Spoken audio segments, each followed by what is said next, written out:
Hello everyone. Welcome back to our channel. I'm truly grateful you've joined us again today, and I hope this video will open your heart and your mind to something many of us struggle with in silence. How can we truly practice Buddhism in the midst of a hectic, chaotic, and responsibility-filled modern life? Is spiritual cultivation only for those who can isolate themselves in temples or serene retreats? Is it reserved only for the elderly, the retired, or the ordained? Today, we are diving deep into an extraordinary teaching by Elder Mengcan, a revered figure in modern Buddhist thought, who gave one of the most profound responses to this struck. True practice is not a matter of waiting for time to appear. It is not about finding a perfect environment. It is about transforming your present life, however messy, noisy, and imperfect, into the very ground of spiritual cultivation. And trust me, what he said is not just inspiring, it's life-changing. Let's begin by reflecting on a scenario so many of us know too well. You want to sit down and meditate for just 10 minutes, but a child starts crying. The phone rings. Your boss emails you at 9 p.m. Dinner is burning. A friend needs help. You tell yourself you'll try again tomorrow. Tomorrow becomes next week. Next week becomes when I retire. Eventually, we begin to believe that spiritual practice is a luxury we can't afford. And this belief, it's one of the most harmful illusions we carry. But Elder Mengcan shattered that illusion. He said something startling in its simplicity. Spiritual practice is not something separate. It is not something you wait for. It is something you do in the middle of your everyday life. What if I told you that washing the dishes could be spiritual practice? That holding your anger when your child misbehaves is more profound than an hour of meditation? That pausing to take 3 conscious breaths while stuck in traffic is a deeper act of mindfulness than reciting 100 sutras distractedly? Elder Mengcan tells us this is exactly the case. He reminded us that when you whisper the name of a Buddhist offer while nursing your child, when you chant a single holy phrase in the middle of grocery shopping, when you choose kindness instead of irritation during a stressful moment, that is your temple, that is your retreat. That is the moment you cultivate your heart. He spoke particularly about the practice of reciting Wamo Dizang Wangpi USA, a simple yet powerful phrase invoking Care Siti Garbo Bodhisattva, the guardian of beings suffering in the most difficult realms. Mengcan said that even uttering this sacred name just once, with sincerity, in the middle of your busy day, plants the seed of liberation. And more than that, it's not about how long or how many times you chant. It's about whether you chant with heart. 10 distracted chants are empty. 1 sincere chant can change your karma. And let's talk about guilt. Because guilt plagues many modern practitioners. We feel bad for not doing more. We compare ourselves to monks in monasteries or yogis who meditate for hours each day. We think we are failures because we can't fit in an hour of seated practice, because our mind wanders, because we forget to recite prayers. But Elder Mengcan tells us to stop measuring practice by hours or rituals. Instead, measure it by sincerity, by presence, by how often you remember to return to your true nature in the middle of the chaos. Take the example of a mother.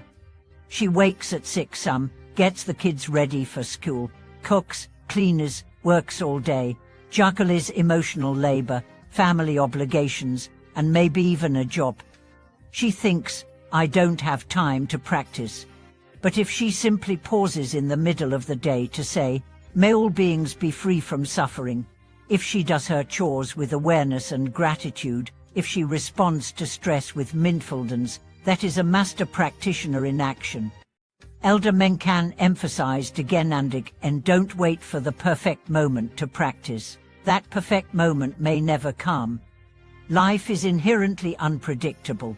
We don't control tomorrow. And this is why spiritual cultivation must begin now, here, in this life as it is. He also addressed a common misconception that practice must be visible, dramatic, or carried out in a formal setting. but real cultivation is subtle, quiet, hidden in the small things. It is not about wearing special robes or adopting a solemn demeanor. It's not about pretending to be holy or performing rituals for others to see. If you're a teacher, practice by praying before class for your students' wisdom. If you're a driver, practice by reciting a sacred name as you navigate traffic. If you're a business person, practice by making ethical choices and treating your clients with compassion. That is where the true Dharma lives. The elegance of Elder Mengcan's teaching lies in its accessibility. He removes every excuse. Don't have time? Use the time you already have. Don't have peace and quiet? Practice in the nice. Don't know where to start. Start with a single thought, a single breath, a single decision to let go.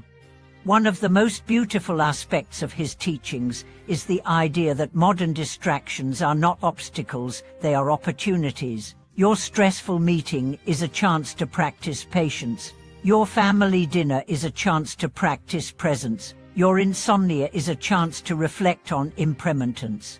Every challenge is a doorway. Every mundane moment is sacred. There is no such thing as not the right time. There is only now.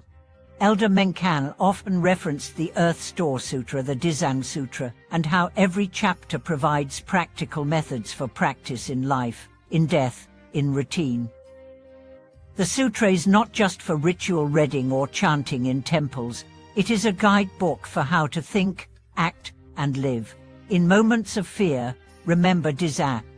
In moments of doubt, recite his name. In moments of despair, dedicate your practice to all beings. This is what he called living sutras, not words on a page. Words in your heart, words in your life. He reminded us that if you think you don't have time to recite 1,000 holy names each day, ask yourself how much time you spent gossiping, worrying, or scrolling on your phone. Use that time. Transform that time.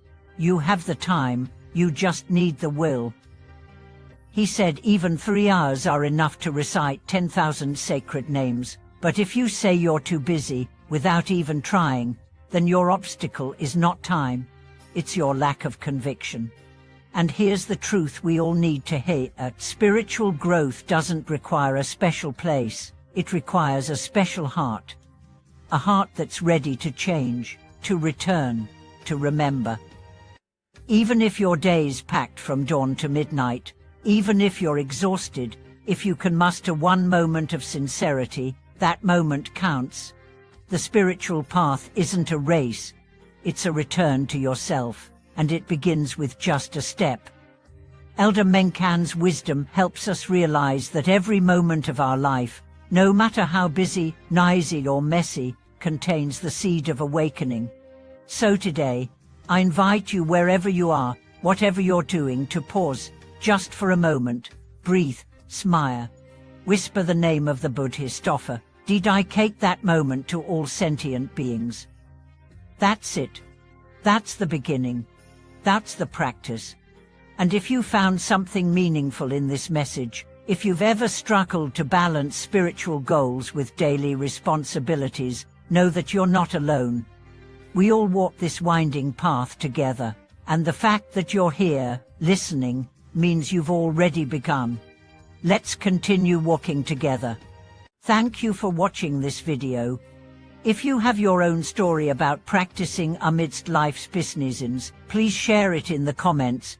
Your experience might be the encouragement someone else needs. And as always, don't forget to like, subscribe, and turn on notifications so you don't miss our next episode. See you next time.